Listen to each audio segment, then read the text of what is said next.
ada 30 orang yang pernah melihat Dajjal di dalam muka bumi ni, dalam alam ni. Dengan hadis yang sahih cerita tentang 30 orang tersebut. Saya ringkaskan kepada tuan-tuan. Pada zaman Rasulullah, ada seorang lelaki namanya Tamim ibn Aus Ad-Dari. Dia naik kapal bersama dengan 30 orang daripada kabilah Lukham dan Juzam. Lelaki ni orang Arab, beragama Kristian. Dia dengan kawan-kawan dia 30 orang, mereka naik kapal pergi ke mana tidak diperincikan. Hadis ni tuan, ni hadis sahih riwayat Imam Muslim. Kata Tamim, waktu kami sampai di tengah-tengah laut, kami dipukul oleh ombak yang kuat, oleh laut yang kuat, sehingga kami hilang arah tuju, sampai tak tahu pergi ke mana. Selama 30 hari, sebulan duduk di tengah lautan. Akhirnya kami sampai di sebuah pulau yang kami pun tak tahu pulau itu di mana. Kata Tamim yang cerita ni, dia pun bawa turun bot, perahu, sampan. Maka kami pun bergerak ke pulau tu untuk berehat, minum, cari air bersih dan sebagainya. Kami pun tengah berehat-rehat di pulau tu, tiba-tiba keluar seekor binatang yang pelik. Dia berjalan mendekati 30 orang tadi, kemudian dia bercakap, "Siapa kalian?" Binatang tadi.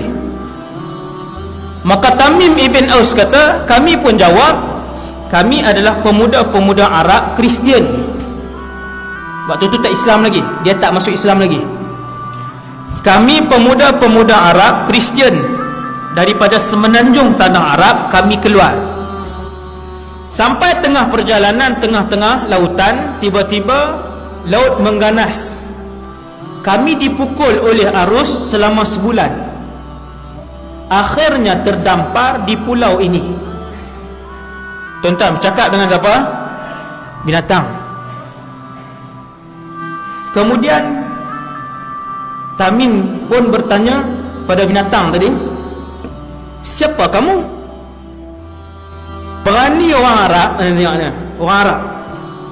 Bila binatang tu tanya, "Kamu ni siapa?" binatang bercakap. Hadis sahih. 30 orang ni siap jawab lagi. Jawab, dia tanya pula, "Kamu ni apa?" Binatang tu jawab, "Ana al-jassasah." Ada ulama sebut jassasah tu ialah iblis. Dia berupa jadi binatang huduh tu. Satu pandangan lah, satu pandangan. Ana al-jassasah. 30 orang ni tanya, jassasah tu apa? Dia tak jawab. Dia kata, di tengah-tengah pulau ada satu orang yang sudah lama menunggu kabar berita daripada orang lain. Ada orang pula dah di pulau tu. Maka orang yang duduk di tengah-tengah pulau tu nak jumpa dengan kalian, yang 30 orang tadi. Maka yang 30 orang tadi dalam keadaan yang tercengang. Berjalanlah 30 orang ni masuk ke dalam hutan. Akhirnya sampai di satu tempat penahanan. Masuk ke dalam. Kata Tamim, kami pun masuk ke dalam. Dan begitu terkejut, kami mendapati di dalam itu ada satu orang lelaki, manusia, tetapi tubuhnya sangatlah besar. Satu orang lelaki, tubuhnya sangat besar.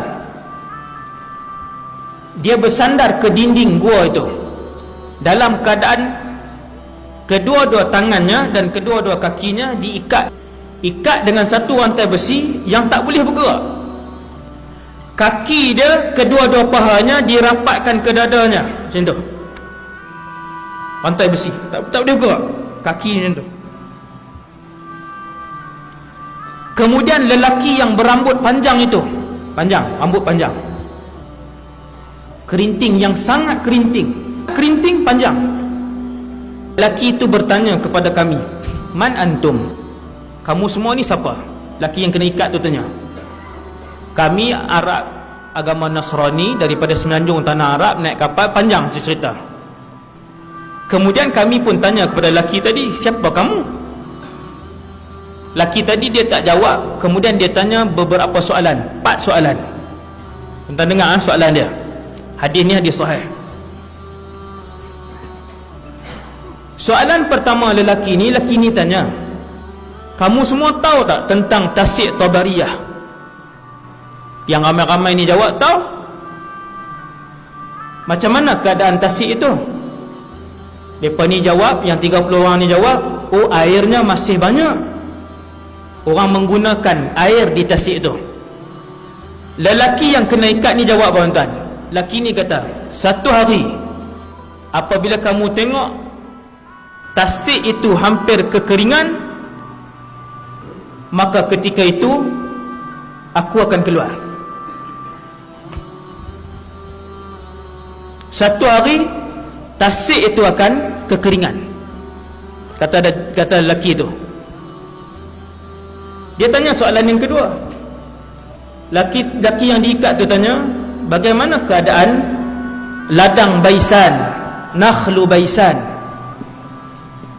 30 orang ni jawab, ladang tu masih berbuah, kurmanya banyak.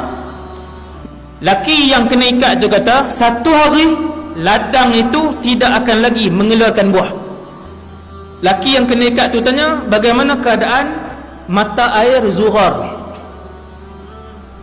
Mereka ni jawab, mata air Zughar airnya banyak. Dia kata satu hari mata air itu akan kering. Soalan yang keempat dan yang terakhir, lelaki ni dia tanya, apakah Nabi yang tak pandai membaca dan menulis telah pun diutuskan? Tuan-tuan, maka Arab yang 30 orang, pemuda-pemuda Arab yang 30 orang ni pun jawab, ya, Nabi itu telah pun keluar, telah pun diutuskan oleh Allah, dan dia telah pun berhijrah daripada Mekah ke Yathrib, Madinah. Adakah dia berperang dan dia diperangi? Pemuda-pemuda ni jawab, ya, Nabi itu diperangi. Adakah dia menang? Dia pun jawab, ya, setiap kali peperangan dia menang. Maka lelaki itu pun kata, alangkah beruntungnya siapa yang ikut Nabi, yang lelaki yang Nabi itu. Sesungguhnya, kata lelaki tadi, hanya kalian sahaja yang diizinkan oleh Allah untuk sampai ke pulau ini, dan aku yang diikat ini ialah Al-Masih Ad-Dajjal.